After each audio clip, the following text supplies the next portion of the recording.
Guys, happy Phaser Friday. Today I want to take a look at the Phaser editor together. Now we're not going to be able to cover everything as there are so many buttons in here, and I feel a video like that would be very long and boring. However, I do want to cover kind of the basics of the three sections of it and features that I use in each of those sections when I'm making phasers.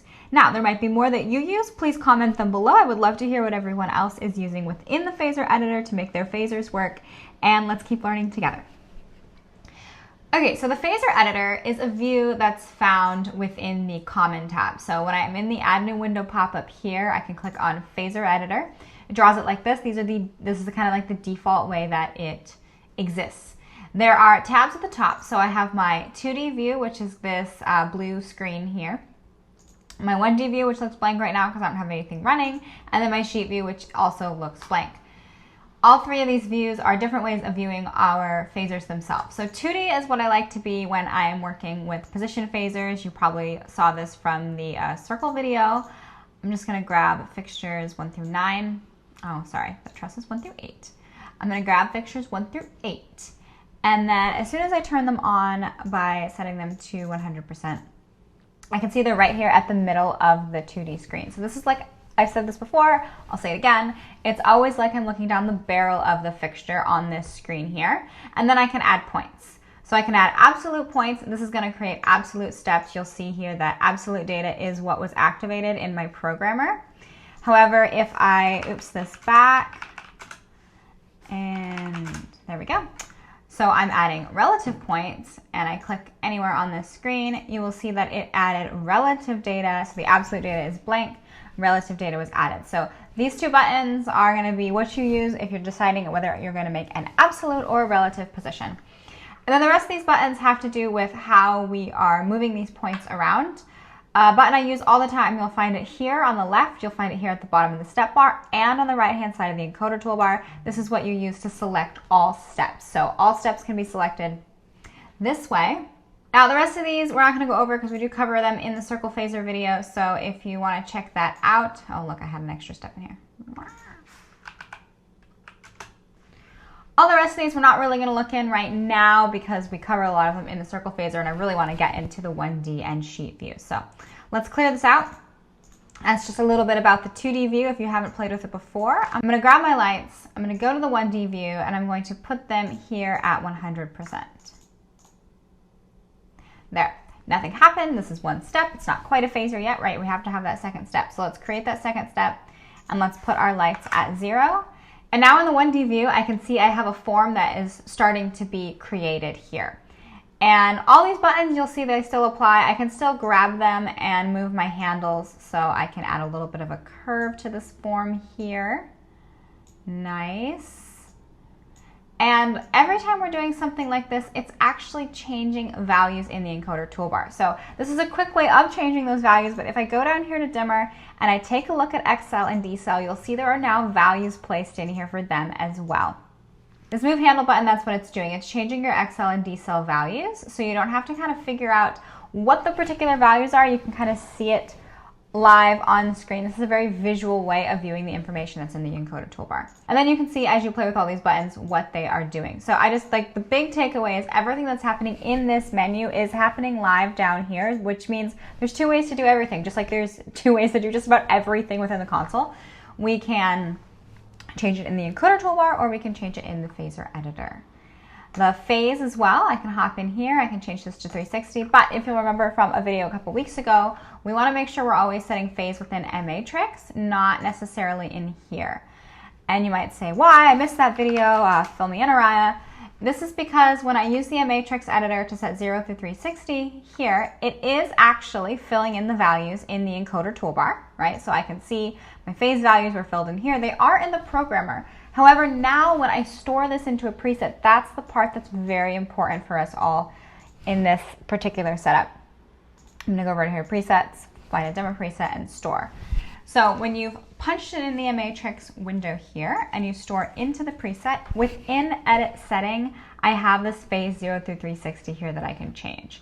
So this is going to change dynamically over my selection, which is really important because I want to be able to update my phasers as quickly as I can update anything else in the desk. And when you put phase values in with this button here in the Phasor editor or manually in the encoder toolbar, it's gonna make it harder to update. So use your matrix. Anyway, that's my high horse. I will get back down. So we're in the Phasor editor. It's looking great. We're playing with different things. You might notice that if you're playing with measure, how does this affect my 1D view here? So if my measure is off, nothing's happening. It's actually a measure of 2 because I have these 2 beats here. So if you see, if I set my measure to 2, nothing actually changes within the Phasor editor. This is okay. If I set my measure to 1, now you'll notice that this is 1 measure. If I set it to 4, I can now see all 4 measures here. So that line there, that's indicating measure. I'm going to set it back to 2 so it looks a little more like the default value here. In Phasor steps, we can also play with width. So you're going to see width change as well. So this is the end of step 1 and this is the end of step 2. So if I'm in step 1 and I roll the width down, I can see the step 1 got a lot shorter. So now this is the width of step 1 and this is the width of step 2. If I go in to step 2 and maybe roll the width up, I can see width to step 1. I can see step 2 got bigger and step 1 got smaller. Great, so now as we're playing with everything in the encoder toolbar, we can see what's happening up here. You can also play with all of these values here. I'm not even sure how to do it all. I do most of my work within the encoder toolbar, and then I actually look at the Phasor editor to see what I'm doing. So that's just like my particular workflow. I do like the encoder toolbar, but I do like the graphical interface of the Phasor editor, so I kind of use a combination of both when I'm working. Next, what I want to look at is the sheet view. So we've been putting a bunch of information in. Some is in the preset, so it's stored and it's deactivated. Some is activated. And this can all be seen within the sheet view. So this is an overview of what's happening at every step of your Phasor with all of these different layers, kind of in like that Excel spreadsheet format. So I can see here, I can just go and change measure to 3. Super easy. I still see the graphical interface at the bottom, which I love. Can't get enough of that. And I can maybe go change my width here to 20. Maybe I want the width of this to be 200. And you can see now we can just kind of go in and mess with each step of our Phasor with one view. Lastly, one of my favorite features that I, for some reason, just found like a month ago within the Phasor editor is the fact that there is a filter toolbar at the top. I don't know why I've never noticed this, and I'm like way too excited to talk about it. So let's say I'm programming along and I grab my lights and I put them at 100, and then let's say I'm making a position Phasor. We'll keep this very simple. I'm just going to grab all my steps here and make a little bit of a circle. Cool. This is what I'm working on. It's great. But if I were to go and store this right now, so let's pull up a all pool, maybe one I would store all of my Phasors in. Right, some empty ones here. So if I were to store this right now, it stores dimmer and position. That's not what I want. I actually only want it to store position. So I would have to go open up an app filter by long pressing the app button or finding my filters, blah, blah, blah, blah. But that involves me going into another menu, which I don't want to do. Instead, I can just go toggle dimmer off right up here. You'll notice that the app button is flashing. So I have activated a filter. Just be aware this is what we're doing. And now if I go and store this information, I only stored position. So I've been loving this because it's like a little shortcut that I didn't know was there that I can just, hey, turn off dimmer, and I'm good to go. And now I can store my Phasors, and I'm off to making my next one. Well, that was a whirlwind, a rush. Maybe I said it too fast. Maybe I didn't. I don't know.